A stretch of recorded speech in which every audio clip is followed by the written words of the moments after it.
ইয়াতকে আৰু মূৰ্খ জতা মূৰ্খ বিটিচিত আছে নেকি কিবা বাকি মানুহে তেওঁক চিনি পোৱা নাছিল কামাল আজাদ কোন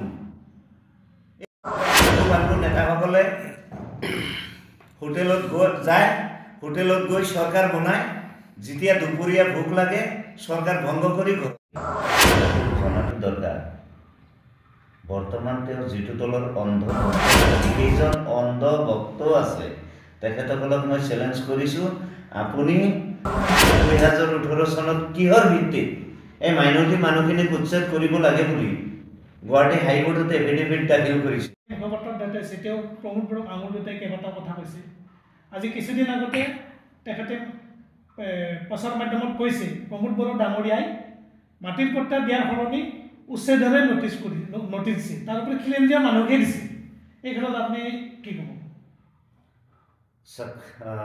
কামাল আজাদ ডাঙৰীয়াই আজি নতুন নহয় আচলতে তেওঁ ইপিপিএল দলৰ পৰা বহিষ্কাৰ হোৱাৰ পিছত মানসিক ভাৰসাম্য হেৰুৱাই পেলাইছে অকল তেওঁ নহয় তেওঁৰ লগত আৰু 2-4জন আছে কোন মুহূৰ্তত কি কথা কৈছে কথাৰ বেলেঞ্চ তেখেতসকলৰ যিটো কৰ্ম তাৰ লগত কোনো মিল নাই প্ৰথম কথাটো হৈছে যিটো অভিযোগ আনিছে তেওঁ ক'ত দেখা পালে নটিচ দিয়ে আৰু এটা কথা তেওঁ জনাটো দৰকাৰ বৰ্তমান তেওঁ যিটো দলৰ অন্ধ ভক্ত হৈছে সেই দলৰ মুৰব্বী 17 বছৰ শাসনত থাকিলে হাগ্ৰামা মহিলাৰী ডাঙৰীয়াই এই হাগ্ৰামা মহিলাৰী ডাঙৰীয়াই তেখেতৰ সাহস আছেনে মহিলাৰী ডাঙৰীয়াক প্ৰশ্ন কৰা 2018 চনত নৱেম্বৰ মাহত ছেপ্টেম্বৰ মাহত গুৱাহাটী হাইকোৰ্টত বা উচ্চতম ন্যায়ালয়ত বেডিচিৰ হৈ কিমানজন মানুহক উচ্ছেদ কৰিব লাগে কিমানজন মানুহৰ মাটি অধিকাৰ কাঢ়ি ল'ব লাগে বুলি যিটো শপতনামা দাখিল কৰিছিলে সেই প্ৰশ্নটো কৰা কামাল আজাদৰ সাহস আছেনে যদি সাহস আছে মই আপোনাৰ সংবাদ মাধ্যমৰ জৰিয়তে মই তেওঁক চেলেঞ্জ কৰিব বিচাৰিছোঁ কামাল আজাদ ডাঙৰীয়া নহয় তেওঁৰ সাংগ পাংগ যিমান আছে আপোনালোকে আজি দিনৰ ভিতৰত তেওঁক কণ্টেক্ট কৰক আপুনি যেতিয়াই সময় ল'ব বিচাৰিব মই ৰেডি আছোঁ আপুনি প্ৰত্যাহ্বান মই প্ৰত্যাহ্বান বুলি নহয় মই চেলেঞ্জ কৰিছোঁ মহিলাৰী ডাঙৰীয়াৰ পৰা আৰম্ভ কৰি কামাল আজাদৰ নিচিনা যিকেইজন অন্ধ ভক্ত আছে তেখেতসকলক মই চেলেঞ্জ কৰিছোঁ আপুনি ইয়াৰ পৰা ওলাই তেখেতক কণ্টেক্ট কৰক কোন মুহূৰ্তত তেওঁ সময় দিব পাৰে তেখেতৰ লগত মই বহিম আধা ঘণ্টা 1 ঘণ্টা টক শ্ব' হ'ব তেখেতৰ ডকুমেণ্টছ পাতি লৈ আহক মই লৈ যাম যিখিনি পাৰোঁ তেওঁৰ যদি সাহস আছে হাগ্ৰামা মহিলাৰী ডাঙৰীয়াক আগতে প্ৰশ্ন উত্থাপন কৰক 2018 চনত কিহৰ ভিত্তিত এই মাইনৰিটি মানুহখিনিক উচ্ছেদ কৰিব লাগে বুলি গুৱাহাটী হাইকোৰ্টত এফিডেভিট দাখিল কৰিছিল তেখেতৰ 12জন MLA 2016 চনত 2014 চনত 2012 চনৰ আগষ্ট মাহত কি কাৰণত শপতনামা দাখিল কৰিছিল বিপিএফ দলৰ 12জন MLA কি কাৰণত বিধানসভাৰ মজিয়াত তেখেতসকলৰ MLA হিচাপে এই বিটিচিৰ মানুহ যে উচ্ছেদ কৰিব লাগে বিটিচিত যে ইমান মানুহ অবৈধ বেদখলকাৰী আছে কি কাৰণে তেখেতসকলে অভিযোগনামা দাখিল কৰিছিল কামাল আজাদ ডাঙৰীয়া শাহজাহান আলী ডাঙৰীয়া সাহস হ'বনে হাগ্ৰামা মহিলাৰী ডাঙৰীয়াক প্ৰশ্ন উত্থাপন কৰা এই হাগ্ৰামা মহিলাৰী ডাঙৰীয়া তেখেতে যোৰহাটৰ ব্যক্তি পদ্মত কুমাৰ বৰা কি কাৰণত ইউজ কৰি হাইকোৰ্টত PIL দাখিল কৰাইছিলে তেখেতৰ সাহস হ'বনে 2008 চনত কিমান মানুহ ঘৰ বাৰী এৰি কিমান মানুহে নিজৰ সন্তান হেৰালে স্বামী হেৰালে সাহস হ'বনে হাগ্ৰামা মহিলাৰী ডাঙৰীয়াক প্ৰশ্ন উত্থাপন কৰা কাৰণ তেওঁৰ সাংগু পাংগু হাগ্ৰামা মহিলাৰী ডাঙৰীয়া কোনোবা EMMCL ৰাতিৰ এন্ধাৰত বন্দুক লৈ যাই মানুহ মাৰিছে দিনৰ পোহৰত চাউল বিতৰণ কৰিছে তেওঁৰ সাহস হ'বনে 2012 চনত যি কমিউনিয়েল ৰাইট হৈছিল সেই ৰাইটত কিমান মানুহ নিজৰ ঘৰ বাৰী ত্যাগ কৰিব লগা হৈছে নিজৰ আত্মত্যাগ কৰিব লগা হৈছে এই কামাল আজাদ ডাঙৰীয়া বা শাহজাহান আলী ডাঙৰীয়া সাহস হ'বনে হাগ্ৰামা মহিলাৰী ডাঙৰীয়াক প্ৰশ্ন উত্থাপন কৰা 2017 চনত নাৰায়ণগুৰি নিচিনা জেগাত 116জন ব্যক্তিক যি ডেলিভাৰী মহিলাৰ পেট কাটি বাচ্চা ওলাই দিছে, যি 3 বছৰীয়া বাচ্চাক মানে গছত কোবাই মাৰিছে, নদীত পেলাই দিছে, এজনৰ হাত নাই, এজনৰ ভৰি নাই, তেখেতসকল এই কামাল আজাদ ডাঙৰীয়া, শাহজাহান আলী ডাঙৰীয়া হতাশ হ'বনে? যিমান পলিটিকেল ৰাইট হৈছে BTC কাৰ দিনত হৈছে? কামাল আজাদ ডাঙৰীয়া, শাহজাহান আলী ডাঙৰীয়া হতাশ হ'বনে? BTCৰ দক্ষ লিডাৰ ABMSৰ প্ৰয়াত সভাপতি লামিকুল ইছলাম ডাঙৰীয়াৰ হত্যাকাৰী 3জন BPF দলৰ লিডাৰ CBI ঘোষণা কৰিছে। কামাল আজাদ ডাঙৰীয়া হতাশ হ'বনে? হাগ্ৰামা মহিলাৰী ডাঙৰীয়াক প্ৰশ্ন উত্থাপন কৰা এই পাবত গজা নেতা যিটো জায়গাত তেখেতে বাস কৰিছে, সেই জায়গাত 33 জন মানুহ পলিটিকেল মাৰ্ডাৰ হৈছিল 2008 চনত। মই তাত প্ৰেক্টিকেলি আছো। কামাল আজাদ ডাঙৰীয়া, শাহজাহান আলী ডাঙৰীয়াৰ কি অৰিহণা আছে? 2008 চনত কেইটা শিবিৰত গৈ পাইছে? 2008 চনত কেইটা শিবিৰত ৰেচনৰ পৰা আদি কৰি, টকা পইচাৰ পৰা আদি কৰি, বস্ত্ৰৰ পৰা আদি কৰি কিমানজনক হেল্প কৰিছে কামাল আজাদ ডাঙৰীয়া? বা এই কামাল আজাদ ডাঙৰীয়া সাংগু বান্ধু 2 এজন আছে, শাহজাহান আলী ডাঙৰীয়া হওক, BPF দলৰ আন কোনোবাই হওক, কোনোবা দিনা কিমান জায়গাত শিবিৰ হৈছিলে, বড়ো মুছলিমৰ যি সংঘাত হৈছিল, এই ৰাইটটো কোনে লগাইছিল? কাৰ দিনত হৈছিল? এই কামাল আজাদে প্ৰশ্ন কৰাৰ সাহস হ'বনে? হাগ্ৰামা মহিলাৰী ডাঙৰীয়া কিমান মানুহ তাত আত্মত্যাগ কৰিব লগা হৈছে, নিজৰ জীৱন ত্যাগ কৰিব লগা হৈছে। আনকি এনেকুৱা কিছুমান অভিযোগ তেওঁলোকৰ ওপৰত আছে যে ভাল ভাল ছোৱালী মাইনৰিটি মানুহৰ BLT কেম্পত কোনে লৈ গৈছিল, কোনে ৰাখিছিল, তেখেতসকলক বেয়া ব্যৱহাৰ কোনে কৰিছিল? তেওঁৰ হতাশ হ'বনে?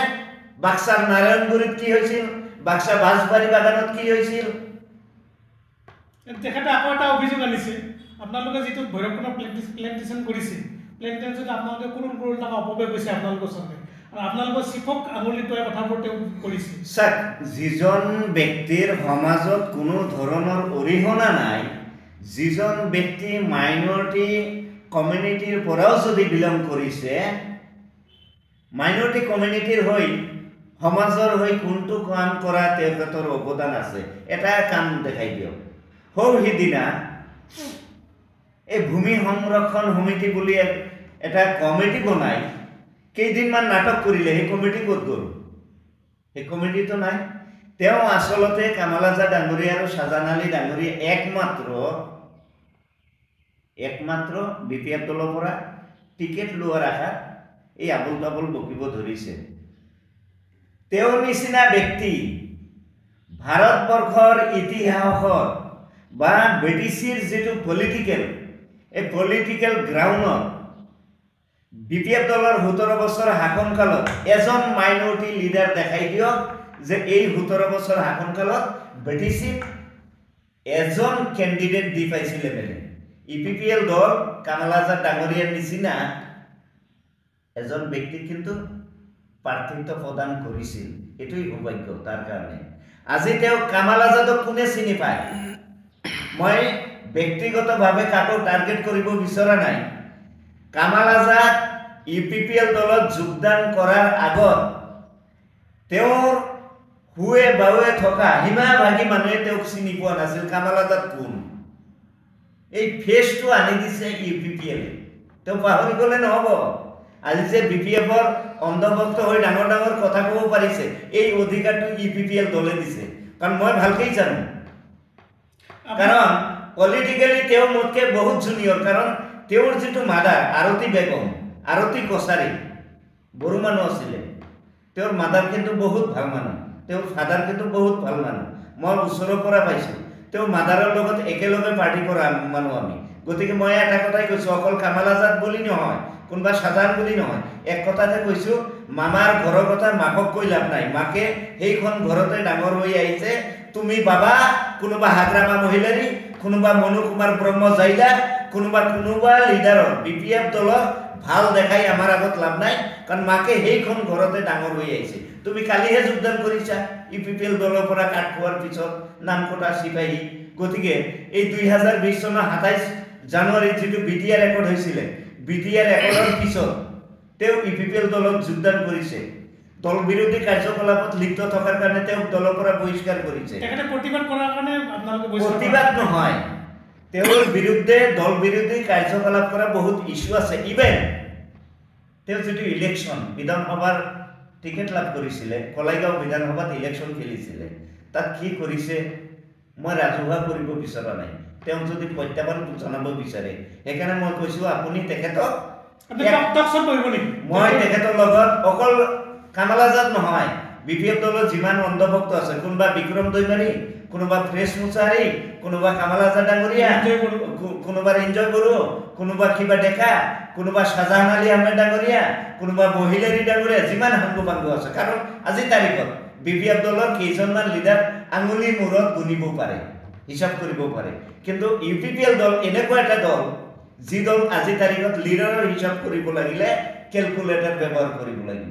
এনেকুৱা এটা পৰ্যায়ত UPPL দল আহিছে। তেওঁ দিনাখন ডাঠি গৈছে, তেওঁ পৰৱৰ্তী পৰ্যায়ত তেওঁলোকৰ চৰকাৰ হ'ব। প্ৰমোদৰ মাত্ৰ 9 দিন সময় আছে, বাকী সময় তেওঁৰ অৱস্থা মিছা পিছা। পাগলে নকয় কি, এজন BTR চিফ, BDC চিফ দায়িত্বত আছে। CM ছাৰে ইতিমধ্যে ঘোষণা কৰিছে ইলেকশ্যন ছেপ্টেম্বৰ মাহত ইলেকশ্যন হ'ব বুলি। গতিকে তেনেকুৱা ক্ষেত্ৰত এটা কথা সকলোৱে জানে যে ইলেকশ্যন কোড অফ কণ্ডাক্ট যেতিয়া লাগু হ'ব, ইলেকশ্যন অধিসূচনা জাৰি হোৱাৰ লগে লগে কিছু ডেভেলপমেণ্টৰ কাম কাজ বন্ধ থাকে। 6th Schedule কাউন্সিল তেওঁৰ জ্ঞান আছে না নাই? 6th Schedule কাউন্সিলৰ হেড অফ দ্য ডিপাৰ্টমেণ্ট মুৰব্বী গভৰ্ণৰ, যেতিয়া ইলেকশ্যন অধিসূচনা থাকিব গভৰ্ণৰ আৰু চিফ মহোদয়ে চোৱা চিতা কৰিব, চাব। কিন্তু 6th Schedule কাউন্সিল যেতিয়ালৈকে অধিসূচনা জাৰি নহয়, ছেপ্টেম্বৰ মাহত ইলেকশ্যন হ'ব, তেওঁ কেনেকৈ ক'ব পাৰিলে 7 দিন পিছতে তেওঁৰ কাৰ্যক্ৰম উকলিব?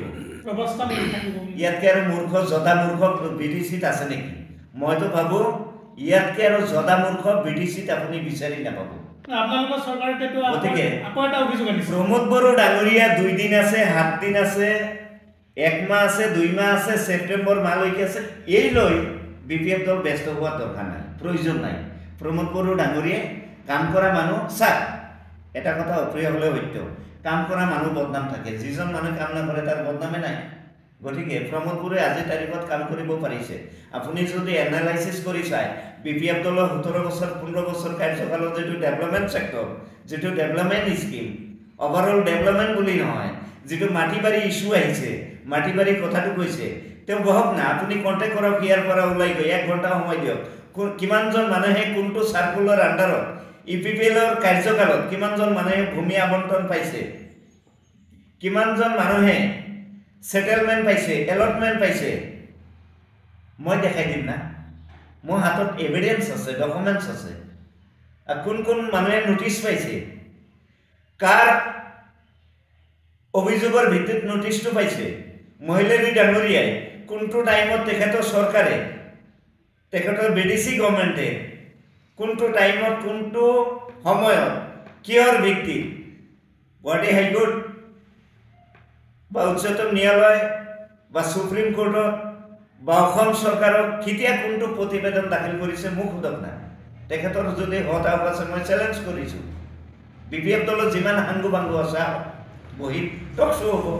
লামাবাৰী কেছৰ ক্ষেত্ৰত তেখেতে অলপ কৈছে, লামাবাৰীত আপোনালোকে থলুৱা মানুহখিনি উচ্ছেদ কৰিছিল, আদিবাসী মানুহ উচ্ছেদ কৰা বুলি কৈছিল, এইটোত আপোনালোকৰ চৰকাৰ চিফক আঙুলিটো আহিছে। ইয়াত চাওক, এই ক্ষেত্ৰত লামাবাৰী ঘটনাটো ইতিমধ্যে যিটো বিষয়ৰ ওপৰত BTRৰ প্ৰধান প্ৰমোদ বড়ো ডাঙৰীয়াই নিজেই ষ্টেটমেণ্ট দিছে যে কোনো ধৰণৰ ইলেকশ্যন নহয়, কিবা নহয়, এইটো পলিটিকেল এটা ইছ্যু। BPF দলৰ কিছু সাংগু পাংগু লিডাৰ, এই লিডাৰখিনিয়ে এটা পলিটিকেল ইছ্যু বনাইছে। তেওঁলোকৰ হাতত বৰ্তমান ৰাইজৰ ওচৰত যাব কি লৈ? মিছাৰ আশ্ৰয় লোৱাৰ বাহিৰে তেওঁলোকৰ কিবা ৰাস্তাই নাই আজিৰ তাৰিখত যে পাব্লিকৰ ওচৰত যাব। কাৰণ 17 বছৰ পলিটিকেল মাৰ্ডাৰ কৰি আহিলে, মানুহৰ ঘৰ জ্বলাই আহিলে, মানুহৰ তেখেতসকলৰ চৰকাৰৰ অত্যাচাৰত বহুত মানুহ ঘৰ হাৰা হ'ল, নিজৰ আত্মজীৱন ত্যাগ কৰিব লগা হ'ল, বহুত মানুহৰ বহুত কিবা কণ্ডিশ্যনো গৈছে তেনেকুৱা। তো সেই মাটি হাৰা ব্যক্তি, ঘৰ বাৰী জ্বলোৱা ব্যক্তি, যিজন মানুহ যি পৰিৱেশত পৰিছে তেওঁহে গম পায়। গতিকে সেই চৰকাৰৰ মানুহে আজিৰ তাৰিখত ৰাইজৰ ওচৰত যাব কেনেকৈ? গতিকে এইবিলাক আবল তাবল বকি মানুহক মিছগাইড কৰি ৰাইজৰ মাজত যাব বিচাৰিছে। ভাল কথা, এইটো সময়ে ক'ব। আৰু তেওঁলোকে কৈ আছে আজি তাৰিখ বিগত 5 বছৰৰ পৰা দেখোন চৰকাৰ বনাই আছে, ভাঙি আছে। ৰাতিপুৱা টোপনিৰ পৰা উঠি BPF দলৰ হাংগু বাংগু নেতাসকলে হোটেলত গৈ চৰকাৰ বনায়। যেতিয়া দুপৰীয়া ভোক লাগে চৰকাৰ ভংগ কৰি ঘৰত আহে। এই হৈছে বৰ্তমান তেওঁলোকৰ কাম কাজ, তাৰ বাহিৰে একো কাম নাই। পৰৱৰ্তী চৰকাৰ আপোনালোকৰ আহিবনে? নিশ্চিতভাৱে EPPL দলৰ একক সংখ্যাগৰিষ্ঠ লৈ চৰকাৰ হ'ব।